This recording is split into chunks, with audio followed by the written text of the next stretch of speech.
Hoërskool Appington in die Noord-Kaap. Ek het daar groot geword, my pa se familie kom ook daarvan af. Ek het wou van die begin af in tale ingaan. Ek dink my pa is 'n siviele ingenieur. My man is 'n chemiese ingenieur, my suster is 'n elektriese ingenieur en my swaar is 'n meganiese ingenieur. So my ma was 'n wiskundeonderwyseres, sy was 'n hidroloog. So my pa het bietjie lanktand, dink altyd my ouers gebyt aan 'n talegraad. Maar my pa het vir my gesê destyds, as ek dit doen, moet ek net weet daar's baie studente wat dit doen. En om 'n goeie werk te kry, gaan jy moet goed wees daarin. Jy weet, jy kan nie net slaag nie. En ek het dit baie ter harte geneem en toe het ek my BA Taal en Kultuur by Stellenbosch gedoen. Universiteit was my baie goeie jare. Ek was in 'n koshuis gewees in Nerina. My man en ek het begin uitgaan op skool. Sy pa was 'n dominee gewees, hy kom uit die Kalahari uit. Hy het ook gaan swat op Stellenbosch, en ons was nog al die jare by mekaar. En ja, so dit was vir my, ek het onmiddellik verskriklik baie van my graad gehou. Ek het daarna honneurs gedoen in Afrikaanse Nederlands, ook by Stellenbosch en op die einde M. En ek het met my meestersgraad 'n beurs gekry om 6 maande in Leiden te gaan studeer. En dit het absoluut my lewe verander. Ek dink dit het nogal, dit was my eerste keer oor see en dit het nogal vir my vensters oopgemaak, deure oopgemaak wat ek nie regtig geweet het bestaan nie. Toe het ek teruggekom en 'n mini-tesis geskryf. Dit is so 'n gestruktureerde graad waar jy 'n gedeelte klas loop oor see en dan kry jy 'n punt daarvoor en dan 'n tesis. En my man het 'n beurs gehad by Sasol.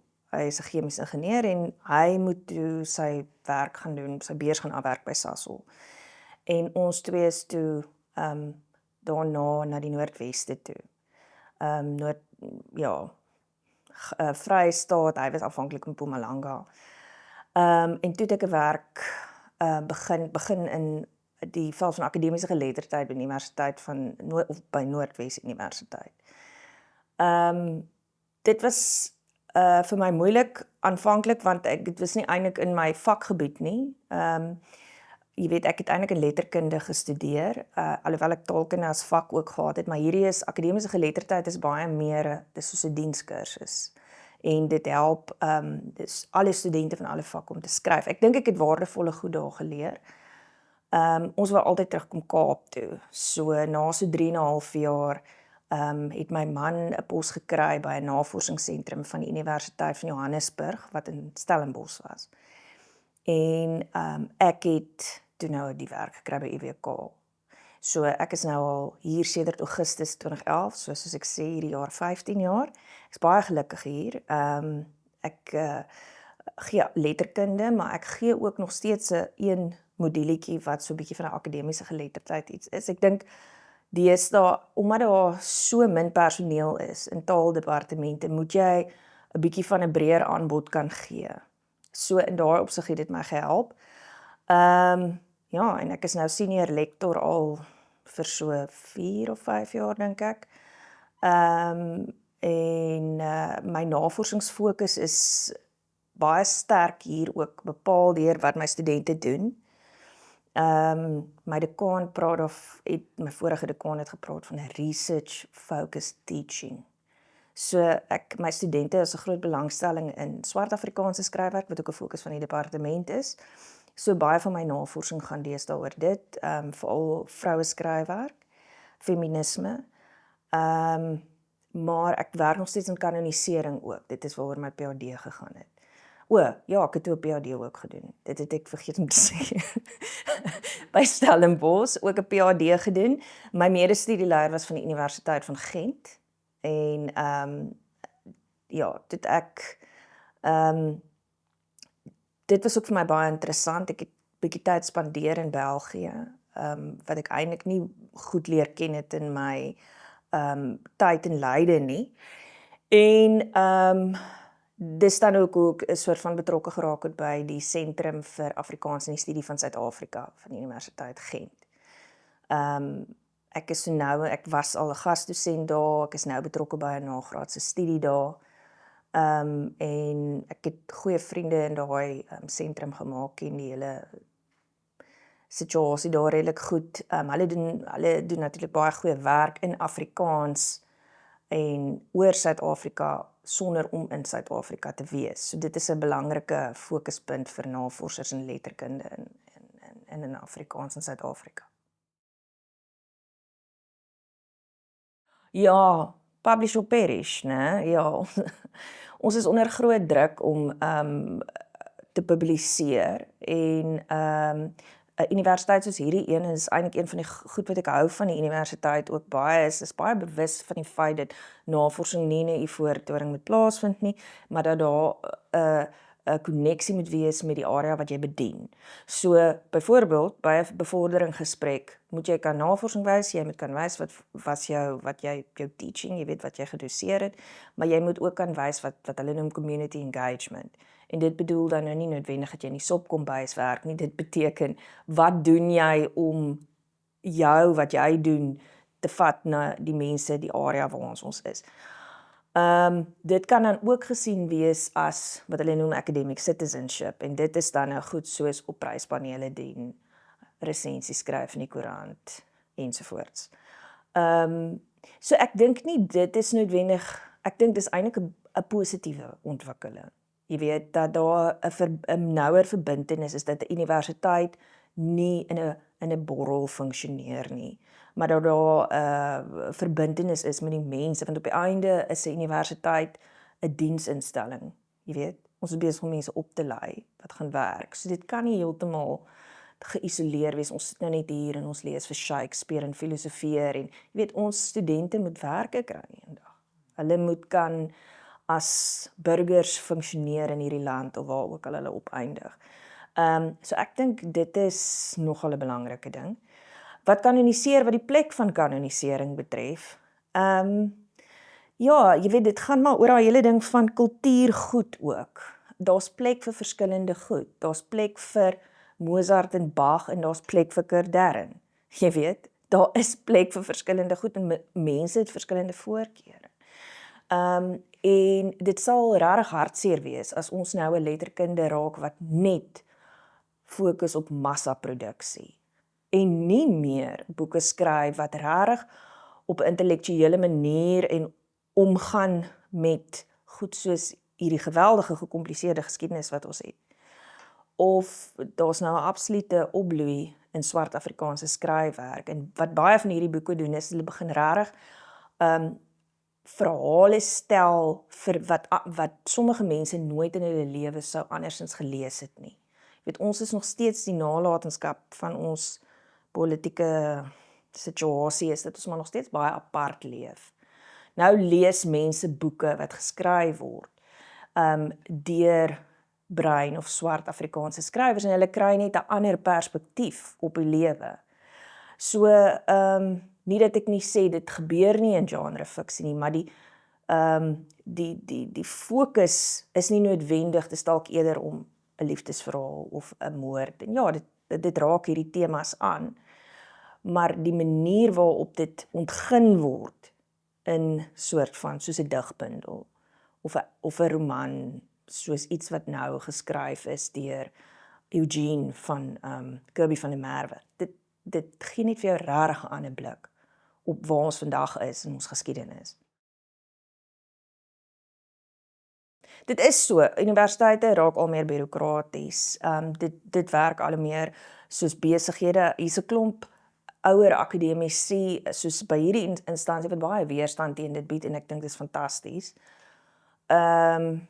Want ons is nie 'n besigheid nie. Maar tog moet ons soos my een vriend by Stellenbosch sê altyd ons moet die ligte kan aanhou. Jy weet, so dis 'n moeilike balans om te vind. Ek dink dat daar is 'n manier om regtig 'n etiese soort van om te gaan en 'n bydrae te maak tot die samelewing, en nog steeds te sorg dat die universiteit as dan nou 'n tipe besigheid funksioneer en jy weet 'n veilige ruimte is vir studente en soos ek sê die ligte is aan en die toilette spoel en al daai soort van goed. Jy weet, dis 'n gedurende stryd vir geld. Dis 'n gedurende stryd, jy weet. Dit is so 'n ou refrein en nou ek weet nie, ek dink nie 30, 40 jaar terug het mense in 'n akademie gesit en dit gesit en wonder heeltyd, wat gaan dit kos? Maar dit is elke gesprek is hier, en dis oral so. En dit maak dat jy moet mooi dink, jy weet, die keuses wat jy maak. Ek het onlangs vir 'n studente, 'n klomp studente by Stellenbosch, jong navorsers, 'n werkswinkel aangebied oor publikasie en ek dink wat ek daar gesê het, en dit het ek geleer nou maar in my eie proses om bevordering te kry ensovoorts. Jy moet baie meer strategies dink, byvoorbeeld selfs soos wat ek het. As jy begin publiseer en as jy jou loopbaan beplan, want dit jy weet, jy moet dink in terme van hoe kan jy die maksimum uithaal uit 'n stuk navorsing wat jy kan doen, sonder dat jy dit nou heeltemal vervlak. Hoe kan jy 'n onderwerp kies waarvoor jy dalk befondsing gaan kry van 'n NRF-projek en sulke tipe van goed. Ek is seker die Opperman en NP van Wyklou het nie sulke gedagtes gehad nie. Maar dit is die realiteit vandag. So mens moet dit maar in jou agterkop hou. Wat ek op die oomblik vind is ek het 'n klomp halwe artikels, want ons het so baie studente dat ek kom nie eintlik by my navorsing uit nie. Ons het in die nagraads en ons is op hierdie stadium net 2 senior lektore wat eintlik mag studiebegeleiding doen. So by UWK werk dit so, as jy nie 'n doktorsgraad het nie, mag jy nie alleen 'n M of 'n PhD studie begelei nie. So dan moet daar altyd 'n voogd by wees. Soos ons is net eintlik 2. En ek is die nagraadse koördineerder, so ek ken nou die getalle. Ek dink ons het op hierdie stadium tussen honeurs M en PhD iets soos 40 studente. So wat ek op die oomblik doen is studiebegeleiding en voorgraad het ons ook ontsettend baie studente. En ek gee klas. So, en dan doen ek admin, bureaukrasie, want dit is 'n groot ding van universiteite, dit is vorms invul. Groot gedeelte is net van ek vul net vorms in, teken dit.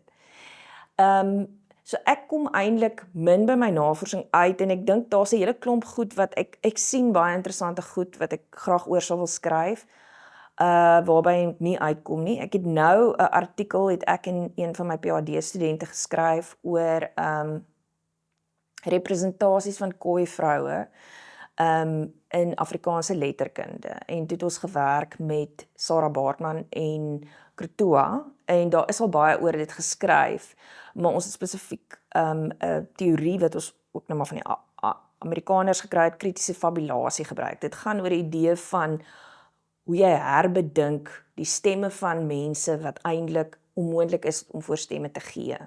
So as jy 'n slavin was of 'n Khoi vrou in koloniale tye het jy geen agentskap gehad nie. Soos ek nou 'n boek skryf oor so 'n persoon.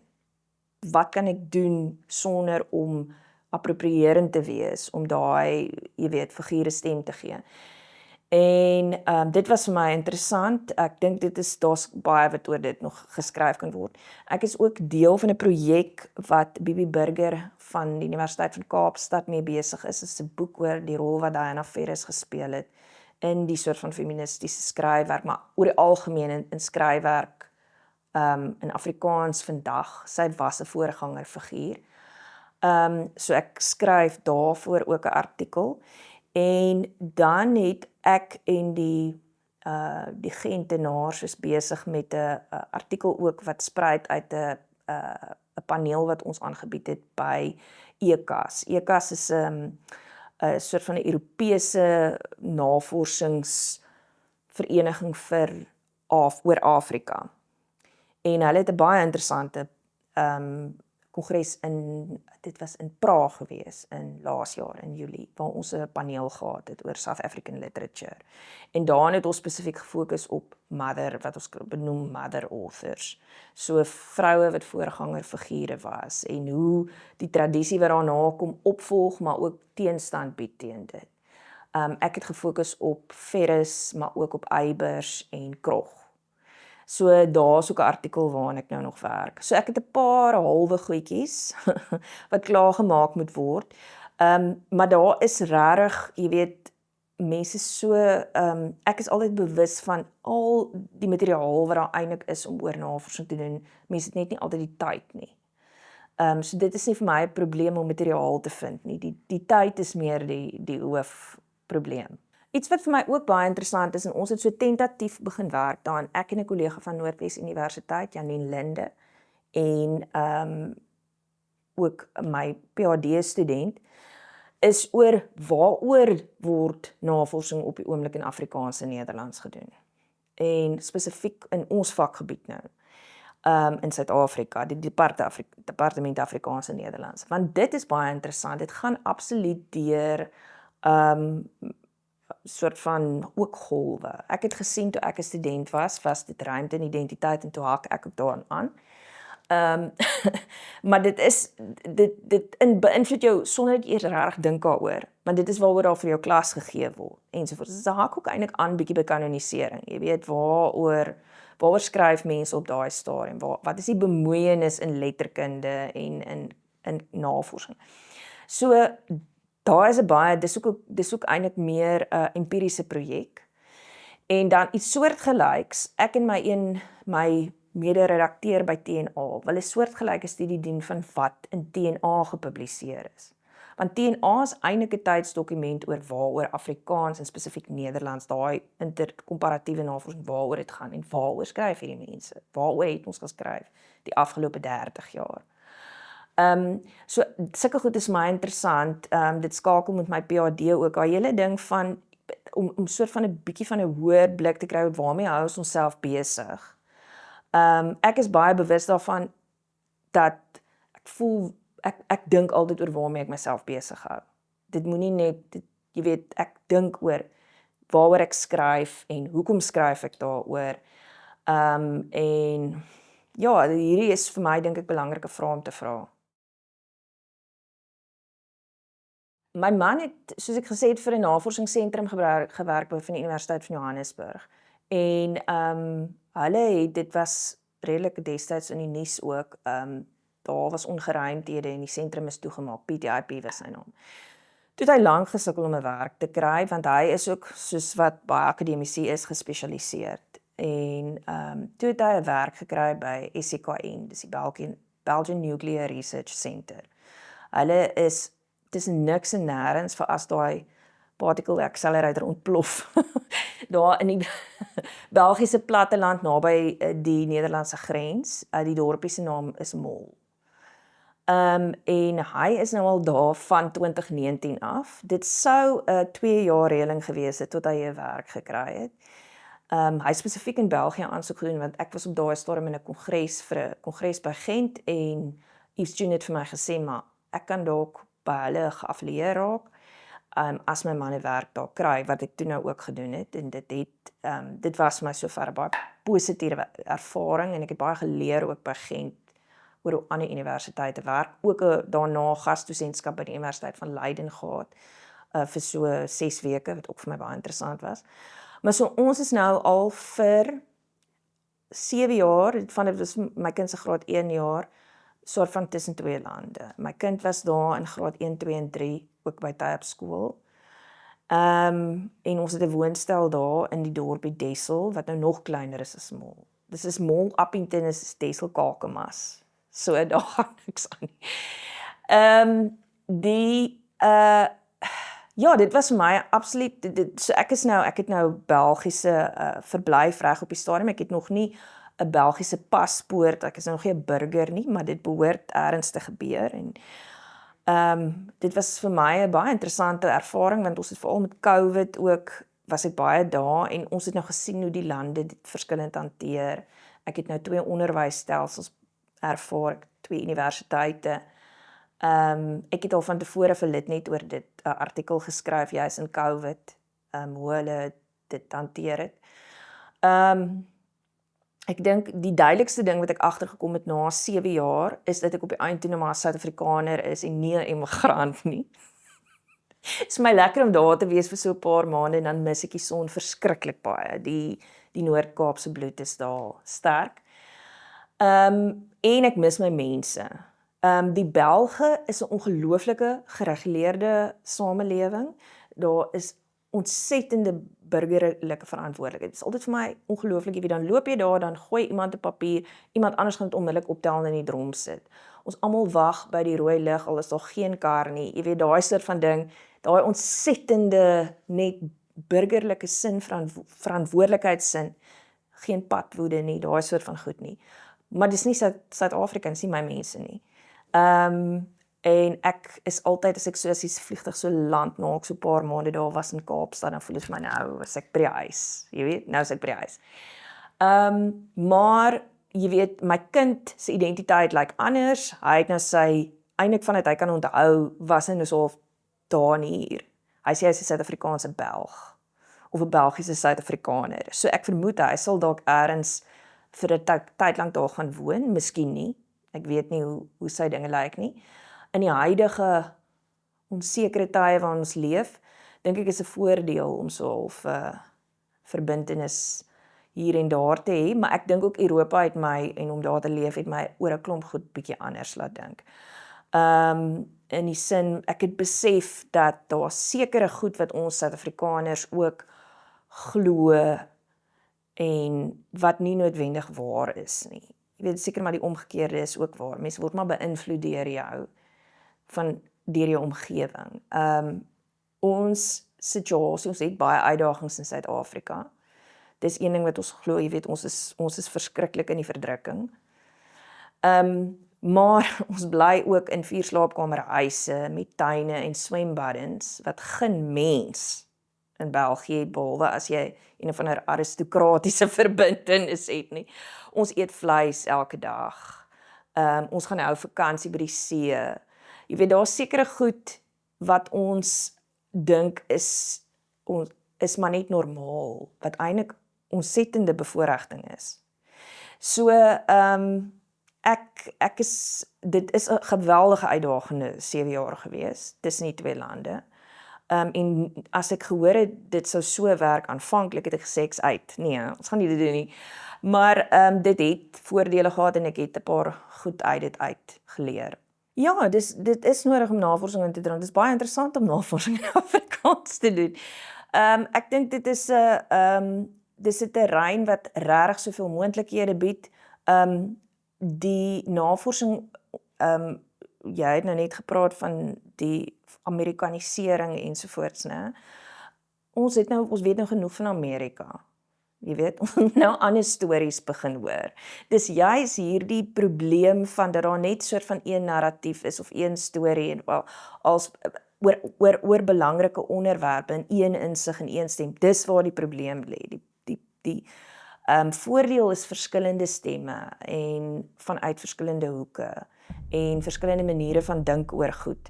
Ek dink dit is een van die groot voordele wat ek ook nou gehad het met hierdie ondervinding van oor 2 lande wees, is net om blootgestel te word aan 'n heeltemal 'n ander manier van dink oor goed. En dit is verrykend, dis nooit 'n negatief nie. So ek dink eintlik dis belangrik dat daar nog meer inheemse tale ontgin word, dat daar nog meer navorsing is in verskillende perspektiewe en om dinge, dis net 'n plus, dis nie 'n minus nie.